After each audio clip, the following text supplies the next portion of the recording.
Bonjour, aujourd'hui on va parler de retraite. Je ne vais pas citer d'hommes politiques, je vais juste me baser sur un rationnel qui reprend des études sérieuses qui ont été faites, des avis de mes proches, voisins, amis, etc.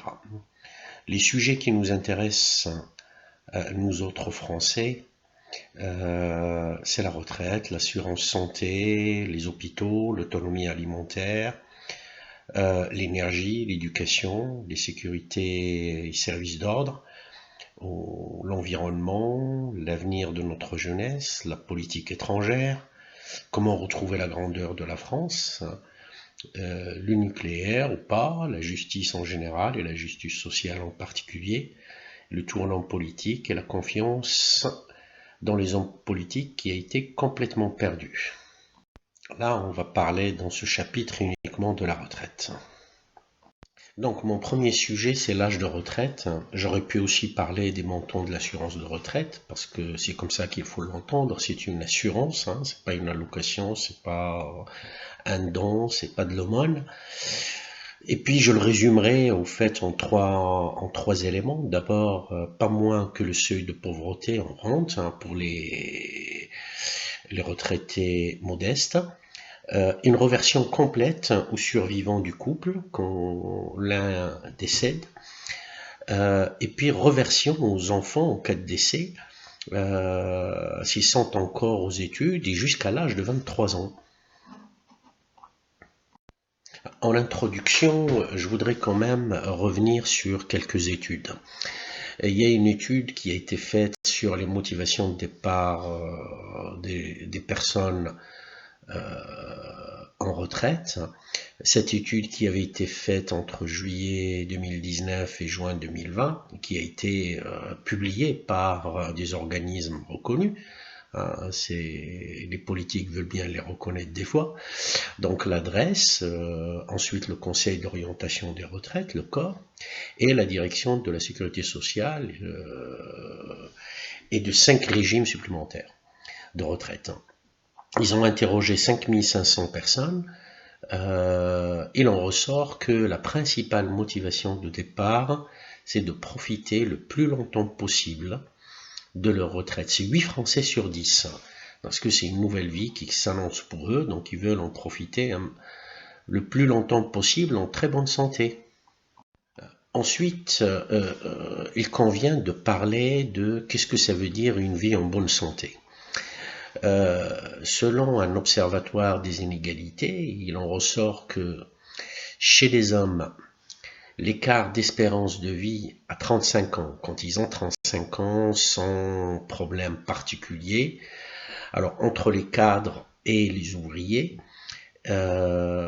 cet écart est très grand.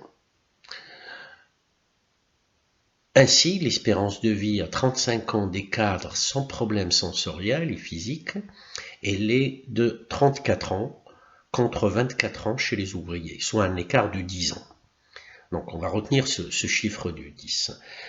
En conclusion sur ce premier constat, non seulement les cadres vivent plus longtemps, mais aussi en meilleure santé. Donc par conséquent, ils vont bénéficier d'une retraite qui est déjà assez élevée, plus longue que les autres, mais ils vont en profiter plus longtemps. Donc revenons sur le chiffre de 35. Donc si on regarde pour les ouvriers, c'est 24 ans plus 35, donc ça nous amène à 59 ans. Donc là, effectivement, j'avance comme titre, il faut faire une avancée et non une régression. Et je vais le marteler à plusieurs reprises. Donc quand on regarde tous ces constats, il se dégage tout naturellement que l'âge de départ de retraite en bonne santé est de 60 ans. Puisque c'est l'âge auquel les ouvriers, les classes populaires sont encore en bonne santé pour pouvoir bénéficier d'une retraite décente et en bonne santé. Donc mon message, au fait, à tous les hommes politiques, je ne vais pas en citer un en particulier, il faut donc arrêter de diviser les Français en évoquant les régimes spéciaux, mais il faut garder en cible de s'aligner à horizon 2030-2040 sur le régime le plus favorable.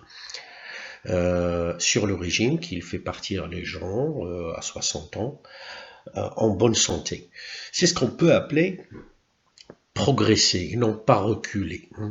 Le fait de vouloir reculer l'âge de la retraite, c'est indécent. C'est indécent pour les classes populaires.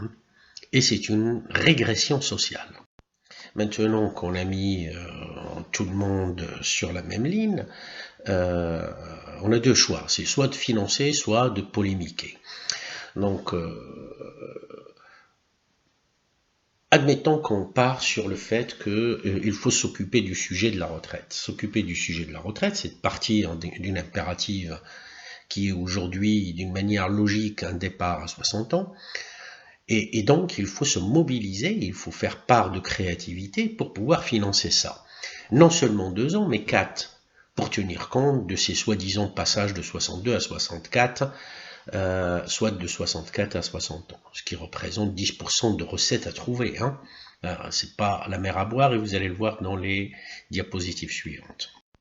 Bon, toujours pour être pédagogique et de bien faire comprendre, et je vais parler uniquement aujourd'hui du régime de retraite pour les salariés. Donc les cotisations pour ça sont de 7,3%, à peu près 6,9 plus 0,4. Donc augmenter de 10% cette cotisation, les 10% qu'on a vu précédemment, donc ça représenterait 0,73%. Donc, si on regarde un salaire de 2000 euros, fois 0,73%, ben, ça représente 15 euros de plus. Si on demande aux Français de payer 15 euros par mois pour partir en retraite à 60 ans, je pense que personne ne serait contre. Donc, c'est soit qu'on demande aux Français de payer ça, mais on peut trouver d'autres alternatives pour financer ces 10%. D'abord, il convient de rappeler que les dépenses de retraite s'élèvent à 290 milliards. Donc, trouver 10% de ces montants n'est pas insurmontable pour la 5e, 6e ou 7e puissance mondiale. On parle de 29 milliards. 29, c'est 10% du 290. Donc, soit un peu plus de 1% du PIB. Le PIB, notre PIB, il fait 2 milliards 600 millions. Comme nous sommes dans un régime contributif, cela doit être la priorité par rapport à d'autres collectifs, comme le collectif européen par exemple. Nous pourrions à ce titre ne plus verser à l'Europe le surplus de 10 milliards qu'on verse, puisqu'on verse et ils nous rendent quelque chose, et l'écart il est 10 milliards. Donc par rapport à la priorité nationale, sociale, qui nous oblige, donc il serait quand même difficile d'expliquer aux Français, écoutez, on ne va pas mettre de l'argent dans votre retraite, mais on préfère plutôt donner de l'argent à un collectif européen. Bon, c'est très joli ça, mais donc ça c'est impossible à faire passer dans la tête de tous les Français modestes. Alors pour financer, il y a aussi d'autres alternatives. Donc on peut financer par les recettes de l'État, augmenter les salaires, aligner le salaire des femmes sur celui des hommes, donc ça donnera plus de cotisations, et par conséquent, j'ai cru comprendre que Jean-Luc Mélenchon disait que rien que ça permet de financer la retraite. On peut aussi enlever le crédit impôt recherche et le dédier au financement de la retraite. Surtout que la R&D dans les entreprises est déjà payée soit par les clients tout ou partie, soit que le prix de la R&D est déjà amorti dans le prix pièce. Donc c'est pas bien. Faire prélever un peu plus sur les gros salaires de plus de X milliers d'euros et ne rien prélever sur les salaires inférieurs à 2000 euros par exemple, ça s'appelle une vraie avancée sociale. Permettre à ceux qui veulent travailler plus longtemps, leur accordant des avantages. Comme ça, ce surplus pourrait financer une partie de ce départ à la retraite à 60 ans. Il faut aussi favoriser le remplacement de départ à la retraite dans le privé. Et puis surtout, il faut interdire le non-remplacement dans la fonction publique. Donc l'État doit être exemplaire.